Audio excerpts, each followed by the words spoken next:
The message came through while I was halfway through a sandwich at my desk. Just an ordinary Tuesday lunch I barely noticed. Turkey, generic mustard, too much bread. I was replying to emails, watching the cursor blink on a spreadsheet I didn't want to finish when my phone buzzed. We all voted. Thanksgiving's at your cabin this year. Make sure there are enough beds for 26 people. It was from my cousin Emily. I stared at the text for a full 10 seconds, rereading it as if it might change. My thumb hovered over the keyboard, but I didn't respond right away. Instead, I leaned back in my chair, staring at the screen like it had personally insulted me. Let me explain. I'm Nathan, 34, living in Oregon. I work in finance. It's not exciting, but I value the stability. After years of renting in the city, I saved enough to buy a cabin 2 years ago. It's modest. 2 bedrooms tucked into the pines near Mount Hood with a wraparound porch and the kind of quiet you can't find near I-5. It's my escape. I go there to disconnect, hike, or simply drink coffee in silence without being asked when I plan to settle down. My extended family operates with a clear hierarchy. The loudest voices usually win. I'm not especially close to most of them. I have an older brother, Jason, who's manageable in small doses, and my parents, who split their time between Arizona and Florida depending on golf weather. The rest, cousins, aunts, uncles, are a mix of freeloaders, passive-aggressive personalities, and self-appointed leaders who don't ask. They declare. Emily, the one who sent the text, is the unofficial authority. She's 39, married to a man who sells luxury wellness supplements and has faced 2 FTC investigations. They have 3 children who treat other people's homes like playgrounds. Emily has a talent for presenting decisions as group choices when they're actually hers, delivered too late for anyone to object.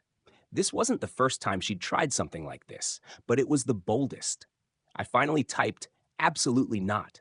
She replied within a minute. "Too late. We're already driving up." I felt my jaw tighten as I set the phone down. I was slightly shaking. The kind of reaction that comes when someone's entitlement leaves you momentarily speechless. Driving to my property without permission?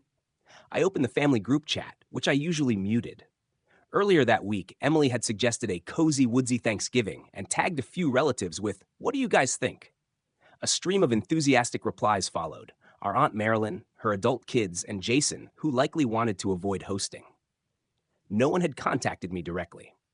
Now, she was supposedly on her way with 25 others. I called her. Straight to voicemail. I texted, "Do not come to my cabin. I did not agree to this." No reply. Minutes later, the group chat lit up. Emily, "Yay! So excited for this weekend. Nathan's cabin will be perfect." Not a word directed at me, just a public announcement. Then the responses came in. "Can't wait. We'll bring extra blankets. Shotgun the guest room. See you Friday morning, Nathan." My stomach dropped. It felt like I'd been assigned a role without being consulted. I typed again. "I never agreed to host Thanksgiving. Please do not come to my cabin. It is private property." No acknowledgement. Then Emily wrote, "Lol, don't be dramatic. It's just a few days. It'll be so fun. Family first." That phrase, "family first," was her usual justification after dropping off her kids unannounced or avoiding her share of a vacation rental. By then, it wasn't just about Thanksgiving. It was about the assumption that my consent didn't matter. I checked the date. Tuesday. Thanksgiving was in 2 days. I texted Jason. "Did you know about this?" "Yeah, it came up. Figured you were fine with it." I never agreed. "Well, it's kind of too late now, isn't it?" Too late. I paced my living room, ignoring a meeting notification on my laptop. All I could picture was 26 people pulling into my driveway with coolers, air mattresses, and noise, turning my quiet retreat into a free rental. It felt like they didn't see me as a person with boundaries. Just Nathan, the one with the cabin. I remembered a conversation with Emily at my parents' anniversary party. She'd complained about always hosting holidays and joked that it was selfish of me to keep my cabin to myself. At the time, I brushed it off. Now it sounded less like humor and more like advance notice. They were actually going to show up. I looked at the clock, 2:14 p.m.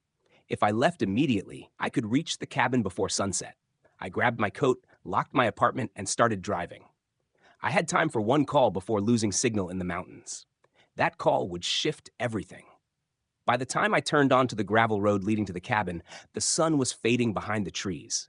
The temperature had dropped sharply. The silence there is physical, clean and steady. Usually it resets me. That night, it didn't. I sat in the parked car for a moment, gripping the steering wheel. No signal, no responses. Not that I expected any. I stepped out and looked at the cabin. 2 bedrooms, a fire pit, a small loft reading nook. I'd spent over a year repairing the roof, staining the deck, replacing plumbing. It wasn't a timeshare. It wasn't communal. It was mine.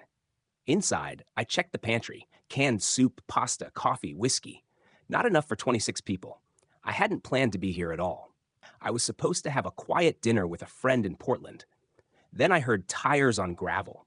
Jason, he stepped out casually, holding a coffee like this was routine. Figured you'd come up, he said. Knew you wouldn't ignore that text. You seriously didn't know? I asked. He shrugged. Emily mentioned it, thought you were okay with it. She never asked me. He looked around the cabin as if evaluating a rental. You don't use this place for holidays, and you didn't have plans. She thought it'd be easier to decide. Easier for who? He didn't answer. I'm not hosting Thanksgiving, I said clearly. He gave me a half-dismissive look. It's already happening. People are on the way. Emily rented a van. Aunt Marilyn's bringing tables. Eric's picking up turkeys. Did anyone bring permission? He sighed. You're making this bigger than it needs to be. It's family. Just let it happen. Just let it happen. He stayed about an hour, suggesting I was rigid and overthinking it, that this was a chance to connect. I said I'd think about it. He left assuming I'd give in. Instead, I planned. The next morning, I drove 40 minutes into town and hired a locksmith to change all exterior locks. By noon, it was done. Then I called a tow company. Hypothetically, I asked if vehicles parked on private property without permission, how quickly could they respond? Within the hour, the dispatcher said. I bought heavy chains and a strong padlock from the hardware store. Back at the cabin, I waited. That evening, Emily called. I let it go to voicemail. Then came a text. We're arriving around 11 tomorrow. Hope you're excited. No question, just certainty. Another text followed. We'll need space for 3 cars in the van. And please have enough coffee and milk. I didn't respond. The next morning, the update started. On our way. ETA 1048. What's the gate code? There was no gate code anymore. At 9:30 a.m., I secured the chain across the driveway entrance where the gravel met the road. I attached a sign. Private property. No trespassing. Vehicles will be towed. Then I waited. At 10:48 a.m., a silver SUV appeared, followed by a minivan and a rental van. They stopped at the chain. Doors opened. I recognized Aunt Marilyn's red coat. Someone honked. My phone rang. I answered. What is this? Emily demanded.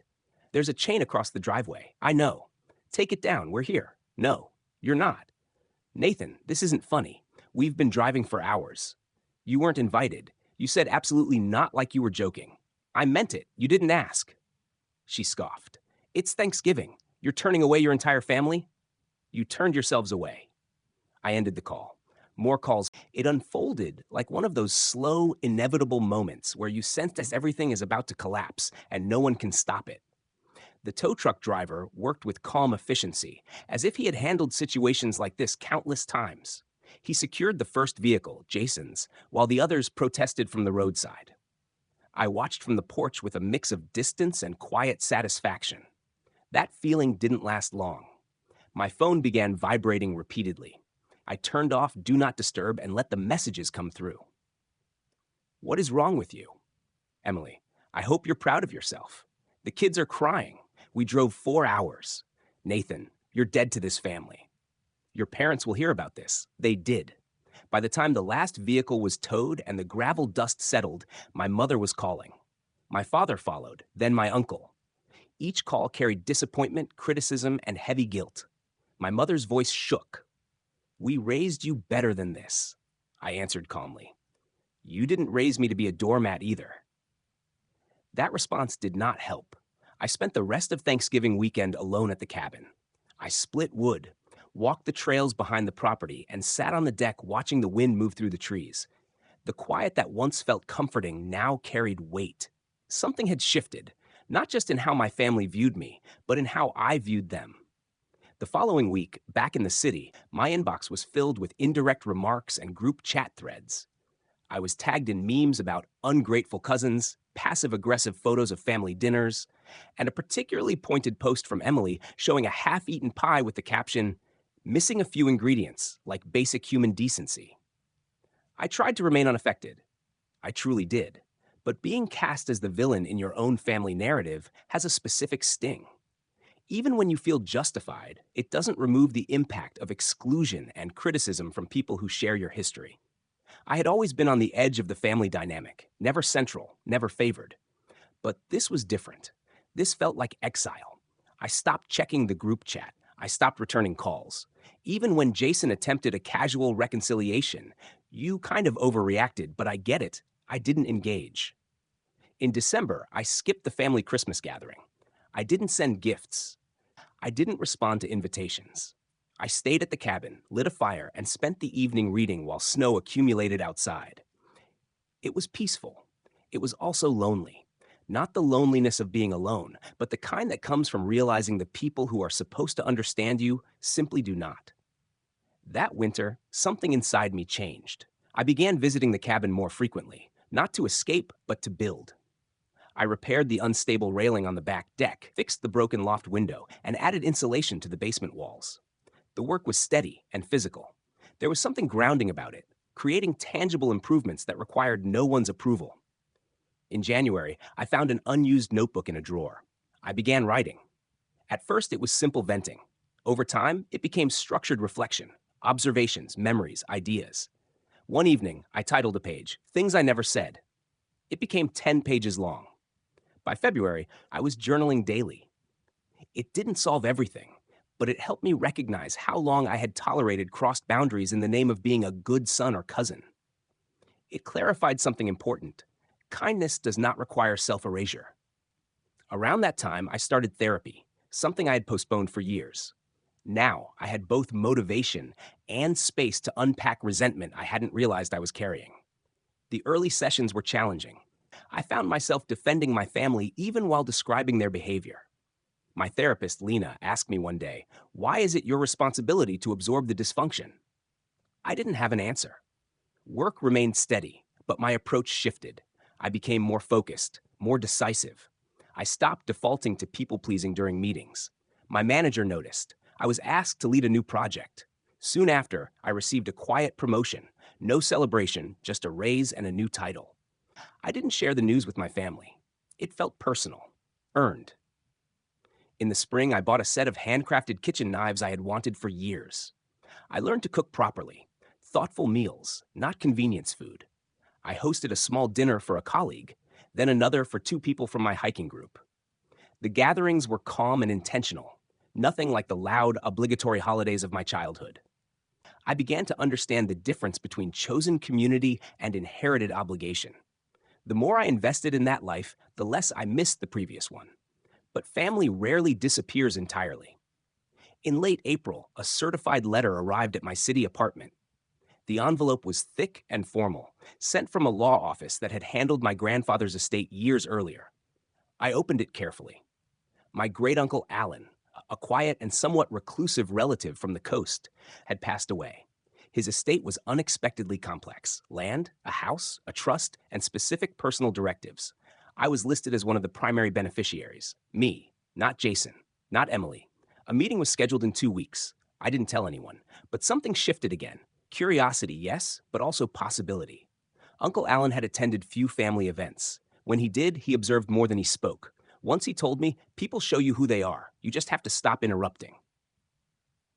Now, even in death, it seemed he was making a statement. 2 weeks later, I arrived at the law office. The space was quiet and understated.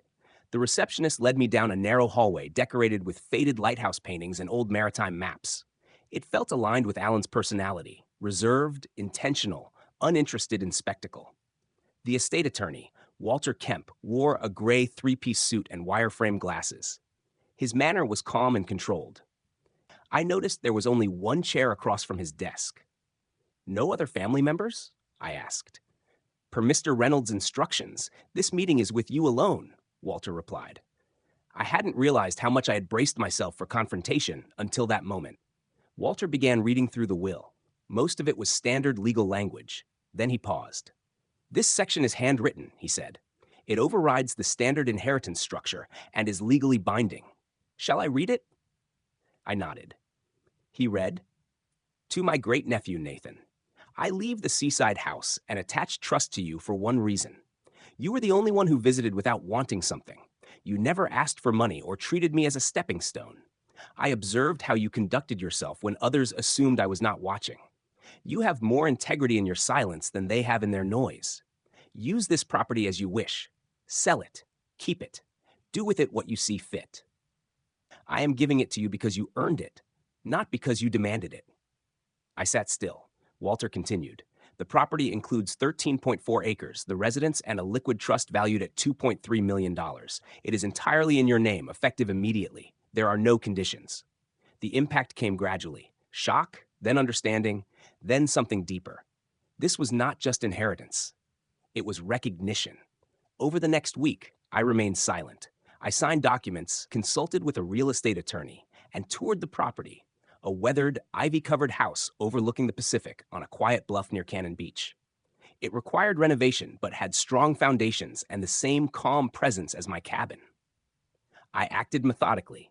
I placed the trust into a separate LLC under my name, hired a contractor for evaluations, updated title records, and secured every legal detail Alan had arranged. I prepared carefully. Then I waited. It began when Jason texted, "Hey, random question. Did you get something from Uncle Alan's estate?" No greeting. No mention of the memorial. Direct and transactional. I replied, "Yes." 2 minutes later, "What did you get?" I answered, "That's between me and the attorney." The silence that followed was heavier than any text could convey. 2 days later, Emily emailed me, not texted, which immediately put her in full professional mode, the same tone she used when negotiating discounts with clients she'd already criticized. "Hi, Nathan. I heard from some family members that Uncle Alan may have left some things behind. I wanted to kindly ask if you'd be open to sharing any information about the estate. I know he didn't have children, and it would be meaningful to the rest of us to have a piece of his legacy." I didn't respond. The next morning, another email arrived. "Hi again. Just following up because some people are planning summer trips, and we wondered if Uncle Alan's property might be usable for a family getaway. Maybe a memorial celebration. Just brainstorming. Let me know." Always the emoji. I forwarded her email to my attorney, then drove to the cabin to focus on my plan. Owning the seaside house was a gift and an opportunity. I realized I didn't just want to distance myself from the family. I wanted to redefine my role. I intended to take everything they had used against me, the guilt, the obligations, the manipulation, and flip the board completely, quietly, and deliberately, just as Alan would have appreciated. The first step was paperwork. I created a separate trust fund for the future maintenance of both properties, the cabin and the seaside house, called the Reynolds Legacy Fund. Access would only be available to me or a successor I appointed. No more shared resources. No more open doors. Second, I rewrote my will, naming 2 close friends as executors and leaving nothing to the extended family. Then I took it further. I listed the seaside house as a long-term luxury rental, not on Airbnb, targeting out-of-state executives and filmmakers seeking retreat space. I partnered with a discreet agency, ensuring Emily and the rest couldn't find the address. I also purchased the adjoining lot to the cabin, a piece of forest land recently on the market. I had no plans to build, only to create a buffer. It was an investment from the trust, but it guaranteed privacy. It was the start of a quiet empire, not built from revenge, but from self-respect. From boundaries, from property lines, from turning the chaos they imposed into fuel. The next family holiday was approaching, and I had one final move planned: Memorial Day weekend. The morning was crisp, clear, the perfect spring coastal air. I was at the seaside house finishing landscaping before the new long-term tenants arrived. A film producer from Seattle had signed a 6-month lease at nearly $14,000 a month. I was wearing a flannel, hands dirty, low music from the truck, peaceful. Then I saw them, 2 cars on the gravel side road outside the new automated gate. Emily led, husband Mitch behind, kids in the back. Jason's SUV followed. I stayed hidden behind a hedge by the small trellis Alan had built decades ago. They got out, stretching and inspecting the property like tourists. Emily pulled out her phone, searching for the keypad, while Mitch opened the trunk. Their confidence hit me. They moved as if this was owed to them. Nathan, I didn't move, Emily called. Nathan, come on, the gate isn't opening. Jason fiddled with the keypad. After a minute, I stepped out. Emily brightened. There you are. You didn't say the place had been updated. It's gorgeous. Jason waved sheepishly. We figured since you hadn't said anything, maybe a family weekend wouldn't hurt. You figured wrong, I said flatly. Emily laughed. Oh, come on, don't be dramatic. The kids need to stretch. We brought food. Just the weekend. We'll leave Monday. You're not staying here, I said calmly. You're not even coming in. Jason frowned. Is this about Thanksgiving again? You're still holding that against us? This isn't about Thanksgiving, I replied. It's about everything, and it ends today. Emily folded her arms. Nathan, it's a family house. Uncle Alan wouldn't want you hoarding it. I raised a hand. Uncle Alan left this house to me, specifically. You all received copies of the will. If there's confusion, I can forward it again. Emily's lips tightened. We just assumed you'd do the right thing. I did, I said.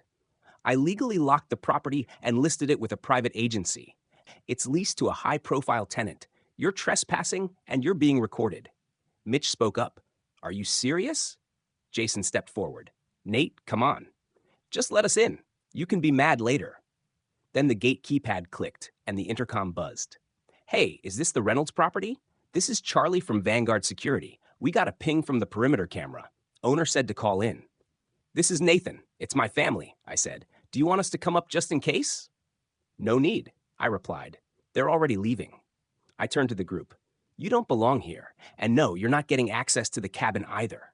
I bought the adjoining land, fenced the trails, registered the easements. Everything is locked down. No more dropping by. No more family getaways. Emily's voice cracked. You can't just cut everyone off. You already did, I said. When you made jokes of my boundaries, when your kids treated my home like a playground, when guilt was a debit card with no limit. Jason tried again. So what? You're just out. I'm free, I said. For the first time, I saw their realization. Not just that I meant it, but that nothing could change it. No argument, no manipulation, no family pressure. It was done. I nodded toward the road. Goodbye, Emily. Her eyes flashed. Anger, confusion, maybe guilt. But she said nothing. She barked at Mitch, slammed the car door, and they left. Jason lingered a moment. This doesn't feel right. It's not supposed to, I said. That's what growth feels like when you've never done it before. He said nothing, walked to his car, and left. Gravel crunched. Within minutes, they were gone. No yelling, no threats, no social media tantrums. Just gone. I stood for a long time, watching the dust settle, breathing in the ocean and pine air. My phone buzzed once, an alert from the security system, confirming the vehicles had exited. I smiled. Later, I sent a final email to the extended family. Dear family, effective immediately, I am stepping back from all gatherings, group decisions, and inherited expectations. My properties are no longer available for use. I will not reply to requests otherwise. Silence is a boundary, not an invitation. Wishing you all peace, Nathan. No angry replies, no protests, just silence. They hadn't just lost access to a house, they had lost access to me. I had reclaimed myself from a lifetime of being the quiet, compliant one. Not anymore. Now the waves were mine. If you want, I can also break this down into a YouTube-ready narration script with timestamps and natural pacing for voiceover. This would be picked for production. Do you want me to do that next?